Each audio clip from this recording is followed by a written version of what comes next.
there is no developed India if you're not taking all of India along the path of development. Let me make my point through an experience that we had about a decade or just a little over a decade ago, when my colleagues and I were in partnership with Pratham and the Asar survey, involved in a very detailed exercise of expenditure tracking, trying to understand monies that leave Delhi and then are meant to go all the way through the pipeline of the government to be spent in a school in a far, far, far corner. Where does that money go? When does it reach? Does it reach and is it getting spent in the way that it should be? And most of you in this room will have the usual reaction that was in some ways shaped our priors too, that at the ground level, there's enormous amounts of corruption. Money always gets spent on all the wrong things, and that is why we are not able to actually take all of India along on our development trajectory.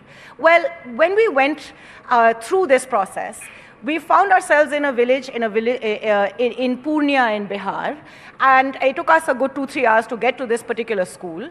And the reason it took us 2-3 hours to get to this school was because there was no school building. This was a category in the Excel sheet on which plans and budgets are made, a school called a buildingless school that was operating more or less under a tree, and in a very good way, right? You're not waiting. A school requires a teacher and students and teaching to happen. All three of those conditions were in place. There were students, there was a teacher, action was going on, teaching, learning was happening in some way or form. The biggest problem this school had is that they had received an order from above to use the small amounts of money that was coming into their bank account for school management and expenditure to buy fire extinguishers. This is a school that doesn't have a building. The reason they got this order is because we, in the name of good governance, remove discretion at the last mile of delivery to ensure that somebody sitting in a room like this is going to make some decision. They had made this decision because they wanted to ensure that when midday meals are being cooked in the school, there should be safety and fire equipment.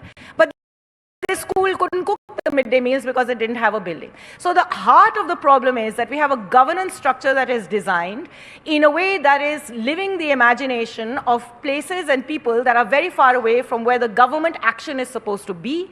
We need to empower our government at the grassroots in ways that monies can be spent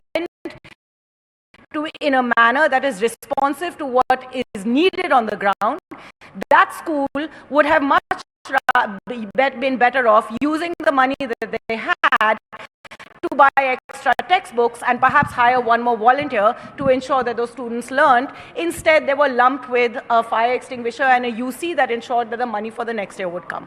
So strong local governments and empowered bureaucracy on the ground is what we need to improve our governance and ensure that all Indians can be along this path of development.